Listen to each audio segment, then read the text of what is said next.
What's poppin', everyone? You got your coach of the Chim Chargers here today for our Week 3 WBE match versus my boy numbnexus, coach of the Pittsburgh Pichus, and it should be a pretty fun match for sure. I don't think I've ever played him before in a draft league game or any game for that matter, so should be interesting to see how it goes. He has a team of Rotom C, Snorlax, Celesteela, Nidoqueen, Mega Gallade, and his Hydreigon. We are, of course, bringing the squad from the building video from yesterday, so be sure to check that out if you want to know all the sets that I'm bringing. I'll link in the description below as always. So let's take a look at his team. Let's sort of analyze his team here and take a look at what we got. So he's bringing a lot of the Pokemon that I expected him to bring. The Celesteela, the Nidoqueen, the Hydreigon, I knew were coming for 100% for a fact. And the Rotom, I'm not really too surprised that he brought. I'm not really too surprised about it because I figured he wants some kind of momentum on his team or some kind of momentum core that he has. As you can see, he has Rotom Cut and Hydreigon. Both can, of course, or one of them can Volt Switch, one of them can U-turn. So he has that Volt Turn core there with some threatening mons for sure. So he's sort of bringing, I feel like he's sort of bringing a more offensively oriented team, maybe bulky offense, because he didn't opt to bring the Florges or the Jellicent, which are two Pokemon that were also kind of possibilities for him to bring. So like he had a couple of things that he could have brought, I guess, maybe in place of other bonds, but I guess with the ones that he brought, it's not really too surprising. So I'm not really too surprised at all. I'm glad that I brought the Mandibuzz. The Mandibuzz on my squad here is built to take on any kind of Snorlax set, as well as bulky Celesteelas with the Taunt. I have Taunt Mandibuzz, so that can be really useful versus that with like knockoff and stuff. So his potential Stealth Rocker, or his only Stealth Rocker for that matter, is Nidoqueen. So I guess trying to, because I don't have a Defogger on my team, I'm running like Taunt Mandibuzz without Defog, and then Lottie's a Calm Mindset, so I don't have Defog. So having a way to sort of pressure him not to want to set up rocks or not to be able to set up rocks is definitely a priority in this match, as well as trying to get up my own rocks. I can tell for a fact that his two potential defoggers are Hydreigon and the Rotom Cut. Those are the only two mons on his team that he brought that could have potential hazard control. Both of those being offensive mons means that if he tries to go for defog, he'll lose a lot of momentum. So I think keeping up rocks on his side, definitely a strategy I have in mind for this match. Try to keep rocks on his side, keep rocks away from my side, and I guess like try to pressure him as much as I can with my Pokemon. I figured his potential lead would be either the Nidoqueen to get up early rocks, or one of his momentum users being the Rotom Cut or the Hydreigon. One of those three could be a potential lead. I figured my best lead would be Suicune. The reason is because Suicune is a Pokemon that can pressure Nidoqueen really well. And it can also, so like I'm running a Protect Suicune with Toxic and Sub, so I can Protect to scout his moves from Hydreigon or Rotom if they're both, because both of them have a possibility of being choice locked with either Choice Scarf or Choice Specs or something, perhaps. And I think Suicune lead is something that can really work in my favor, so I can scout it out and sort of play accordingly.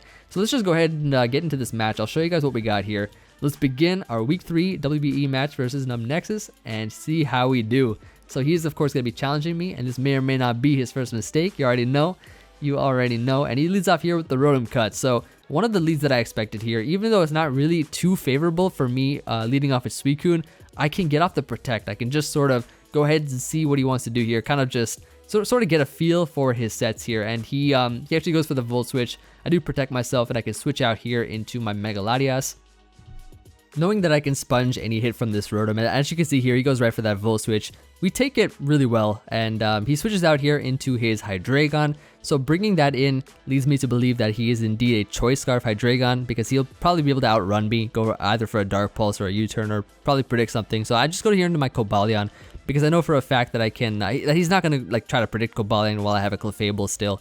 He goes right for the U-turn though into his Celesteela, which is amazing because that actually gives me the Stealth Rocks that I wanted to put up on his side.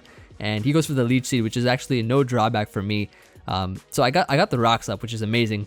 Basically one of my game plans in this match going into it. And I'm going to switch out here so that I can get rid of this Leech Seed that's latched onto my Cobalion, into my Mandibuzz as he goes for the Earthquake. So I'm able to be immune to that, and I can go for a knockoff here.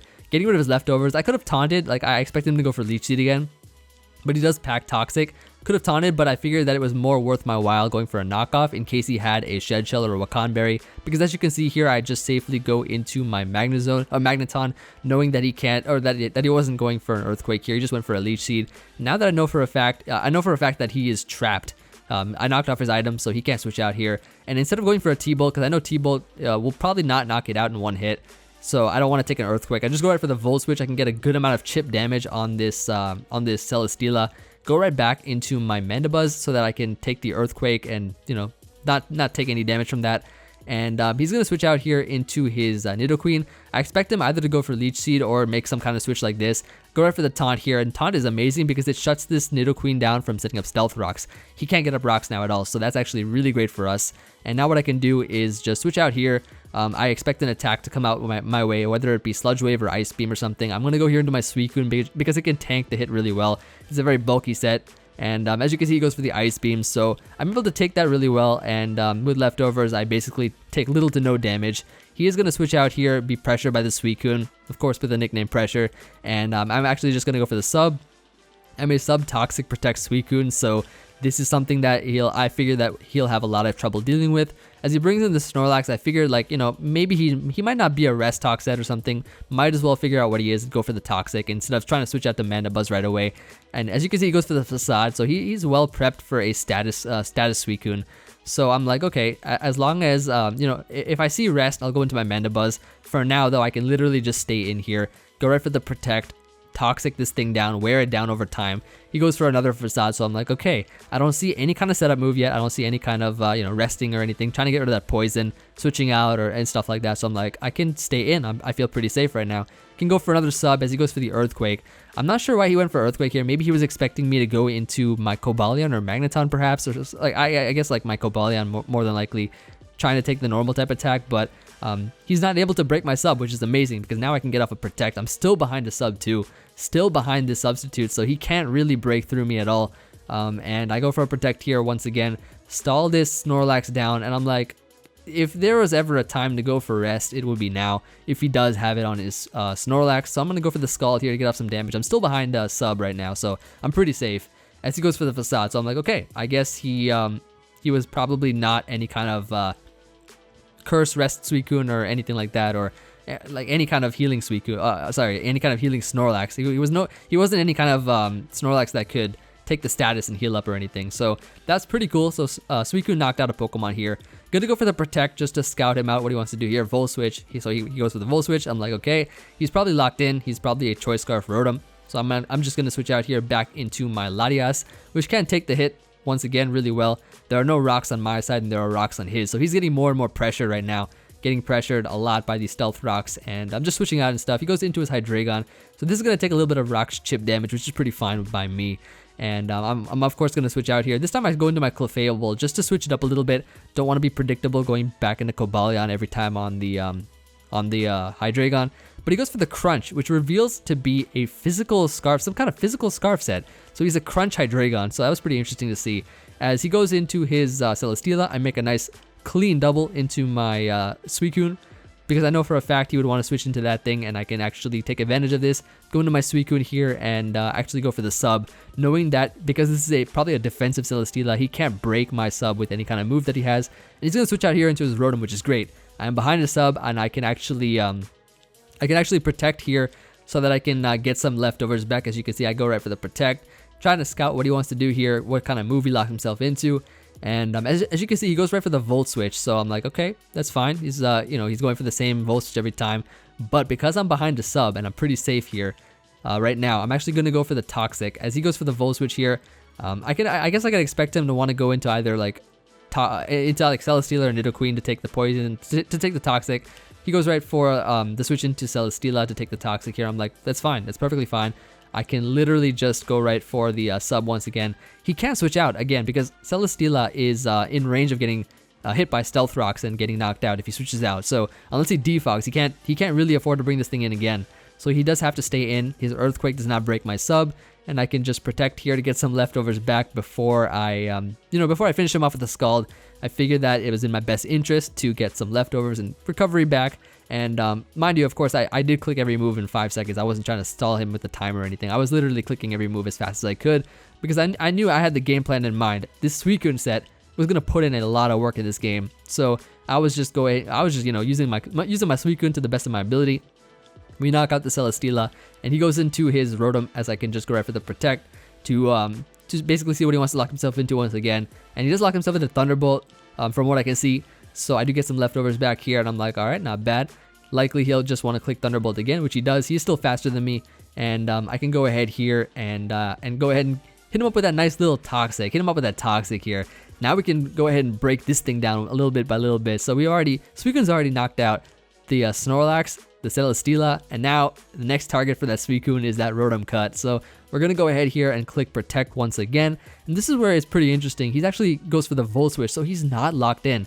His Rotom is not locked in. So I was scratching my head thinking about what kind of item this thing has, because it's not choice locked. So I guess Hydreigon must be choice locked, but this thing, not really too sure at this point in time. But he goes for the Thunderbolt here, as he went for the Volt Switch before, trying to, I guess, predict my switch. And then I just decide to go into my Lottie. I go right for the Mega Evolution. Instead of knocking this thing out, because I know I'm faster, I could just go for the Ice Beam and knock it out. But I figured my best play overall was to just Roost so that I can get back to a good amount of health. I'm already like, I was around 50%. So it was in my best interest to heal off any kind of damage I had. Get back to a good amount of health here, as he does Volt Switch out into his Hydreigon. I'm like, okay, not a problem. I've seen this is like a physical Hydreigon with Crunch U-turn. I am not afraid of this thing. I can go right into my Cobalion. Cobalion can take any hit from this thing really well, I feel.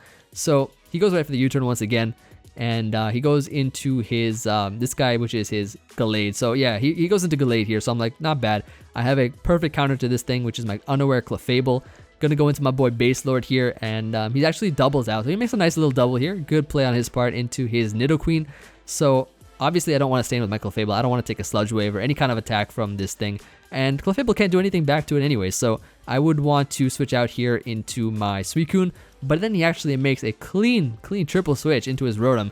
If it wasn't poisoned, that would have been really good for him, if it wasn't poisoned at all.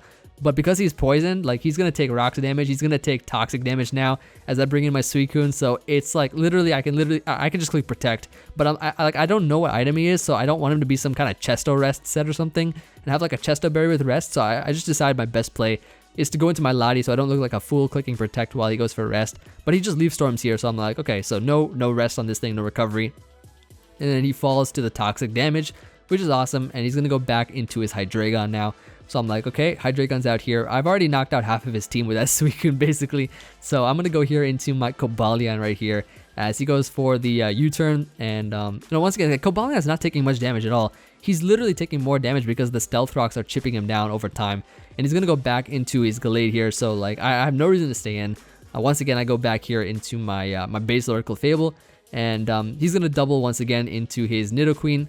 And that's pretty fine. Like, I can just make the same plays as I've been doing all this time. Like, he can't really outplay the cores that I have here with the Pokemon that he has remaining.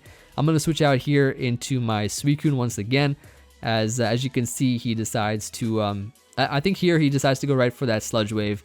And because he's a defensive Black Sludge set, he had Black Sludge on his Nidoqueen, so it was not going to do a lot of damage. I could already tell it wasn't going to do much damage because of the fact that he's probably a more defensively oriented Nidoqueen. And he's going to go for Sludge Wave. I just go for Sub, thinking that maybe I can actually retain my substitute, and that Sludge Wave was not going to break it at all, but it ends up doing it. So I'm like, you know what, let's go ahead and start clicking Scald here. And I thought it would be a 2-hit KO, but like I said before, that Nidoqueen is bulky as anything, so he's able to take that really well. And go for a Sludge Wave once again, but it's no matter because Scald's always going to be a 3-hit KO on Nidoqueen, so can go here for the Scald once again. I do get a crit and a burn here, which doesn't really matter because he has Black Sludge. He's not going to get knocked out here anyways, so it's still going to be a 3-hit KO all the same. Doesn't really matter about this, what happened here. So he's going to get that Black Sludge recovery.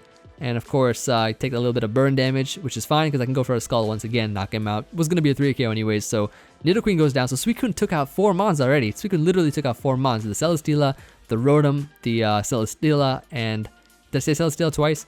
I don't remember. Snorlax and the and the Nidoqueen. So yeah, he goes into his Gallade. I'm like, okay, cool. Get to go into my Clefable here. It's pretty much at full HP.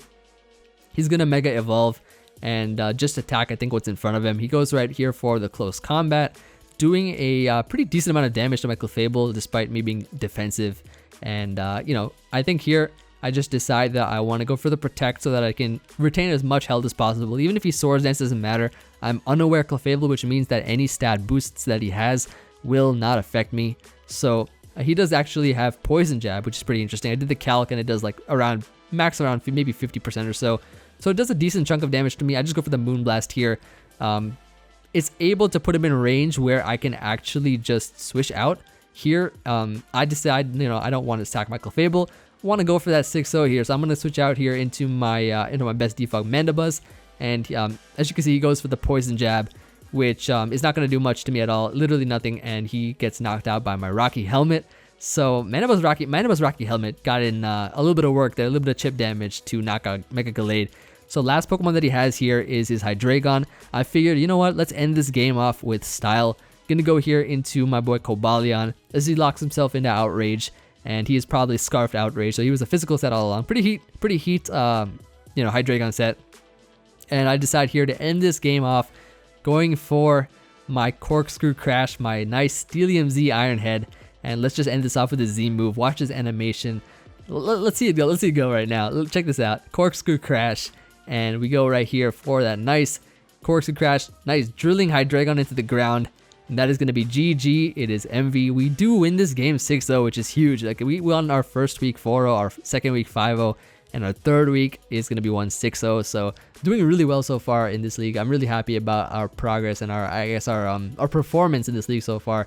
Of course, good game from my boy numbnexus. Really solid game. I mean, I feel like he was making some good switches and stuff. I think the Pokemon that I prepped versus his team, it just was overwhelming him to a point where, despite didn't matter what he brought, it sort of overwhelmed him in that sense, because I think Suicune was very tough to prep for. I think he was telling me that he was prepping for a sort of Calm Mind Suicune, but like the Toxic I think really caught him off guard, because it sort of just broke down a lot of his Pokemon. He couldn't really do much about it. So I think the prep that we had was really solid.